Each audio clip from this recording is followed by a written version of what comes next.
Marcus Lemonis is a business guru. You guys may be wondering how he gets his millions, how he appears on TV so much, and how he signs all these exclusive TV deals to get him on the air. Well, we're actually going to be going over some of his secrets, his tips to success, and overall just some funny, embarrassing, true things about him to pretty much explain how he got in the position he is at the moment. What's going on, guys? JT here with the Business Hub, coming at you with another video. Make sure before the video loads up to leave a huge thumbs up on it. Also, make sure to subscribe and turn our post notification bell on. That way you could be entered in this month's subscriber giveaway, where we shout out one lucky subscriber who comments down below saying they subscribes, and turns our post notification bell on. Guys, we really do appreciate you.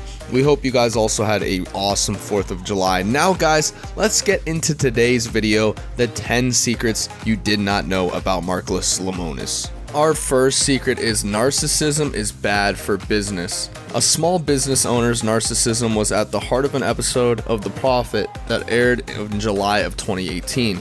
He says, "I hadn't dealt with a narcissist to this degree," Lemonis said about Dino Pavoni, the owner of Simply Slices, a family-run drive-through pizza chain in the suburbs of Chicago that appeared on the show.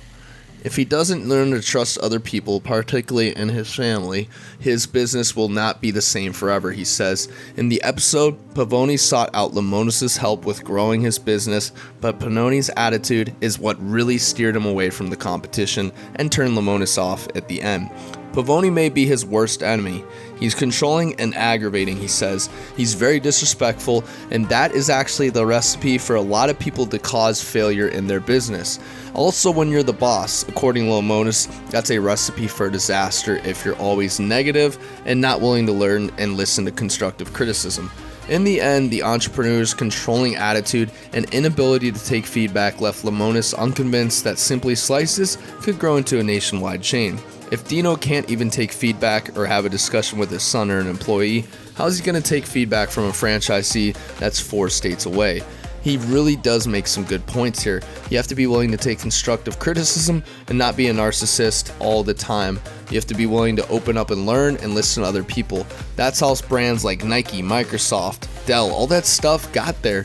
They just listened to the consumer and made sure that they produced what the consumer wanted, and overall, in the end, it was a great job. Next, we have it's never too soon to learn a strong work ethic. Growing up in Florida, Lemonis says his family ruled with an iron fist in terms of making sure he learned the value of a solid work ethic at a young age. He says, "I started my first business as a teenager. My family ruled with an iron fist," Lemonis tells CNBC Make It. Lemonis' family put him to work at the family business at a young age, often at the expense of typical teen activities like going to summer camp, playing Little League baseball, or even going on school field trips, he says. He missed out a lot as a kid. He really does regret it. However, he's a millionaire and he's living life and he's always on TV, so he's really just enjoying his life so far, and he thinks missing all those little kid activities was worth it. However, he says one thing. He says he's never going to make any of his own kids go through what his parents put him through. "Working hard was ingrained in the culture of our family," Lemonis says, but it also helped him establish a very strong work ethic. Lemonis grew up around his family's business as a young Miami-based teenager. The Miami-based automotive dealership owned by his grandfather, Anthony Abraham, alongside working at the family business, where he says he learned a positive and prosperous business values. Lemonis also became an entrepreneur at the early age of 12. At the age of 12, Lemonis started a lawn mowing service in order to make enough money to start another business selling candy with his friends. Of course, Lemonis admits now that spending less time working and more time with kids his own age might have helped him develop better social skills at an early age. However, he still believes that developing his work ethic early helped him lead to the success he is in business at this point. Lemonis says, "It was good because I was able to learn how to adapt in adult environments, learn how to communicate with adults, and learn how to integrate in a business environment," he says. It's very, very, very helpful that you understand this, because if you don't understand it at an early age, you're probably never going to grasp it. You're probably never going to get your head around it. And he says it's very, very important that you learn how to deal with people at a young age, so that once you get older, you get into that real environment that you're going to be working in for the rest of your life until you retire, then you understand it. Lastly, always know who you're working with. I am a big believer that you are who you do business with, Lemonis says in an episode of The Prophet that aired in January of 2018. In that episode, Lemonis ended up walking away from a potentially investing in an athletic apparel company that's pulling in over $1 million in revenue per year. The reason Lemonis walked away from the investment opportunity is because he learns that small business owner Ray Odom has a side gig as a radio host in which he portrays a character who Odom himself describes a sexist, egotistical, racist pig. Lemonis admits that Odom's second job made him feel uncomfortable really fast, even though Odom claimed that his on-air personality did not fully represent him.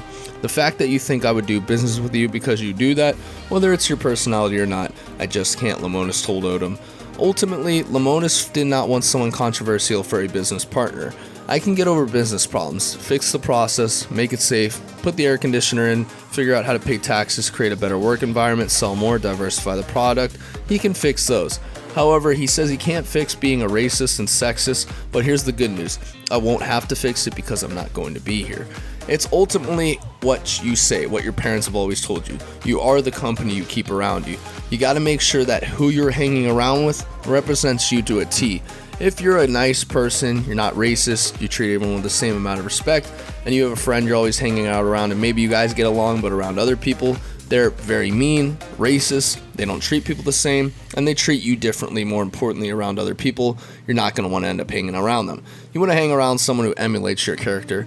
For example, myself, I hang around one of my buddies. He actually is like me. He's very funny, he's very respectful of other people, and treats people with the same respect. You got to make sure that the people you keep around you are always thinking positive and they're always wanting to continue to learn, always wanting to continue to grow.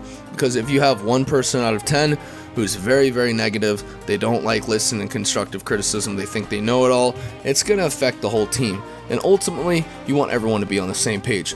That's like companies like Microsoft, Costco, even Windows Solutions, whatever the case may be, whatever company you choose, they all are successful because they have all positive minds who are working together.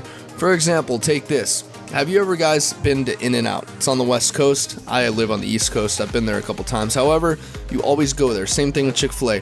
They're always in a positive mood. Well, maybe because they have the benefits that actually mean something to them throughout the year that they got to earn and work towards. Also, they also are all oriented on one goal. They want to reach that goal. They want to make sure the business can be as successful as possible. Doing this will not only strengthen your core values within the business, but it'll also make you and yourself a better company. So guys, that's it for today's video. Make sure to leave a huge like, comment, and subscribe on the video. Also, make sure to turn our post notifications on as we do post every Monday and Friday. Guys, this is JT with the Business Hub signing off. Hope you enjoyed today's video, and as always, see you guys later.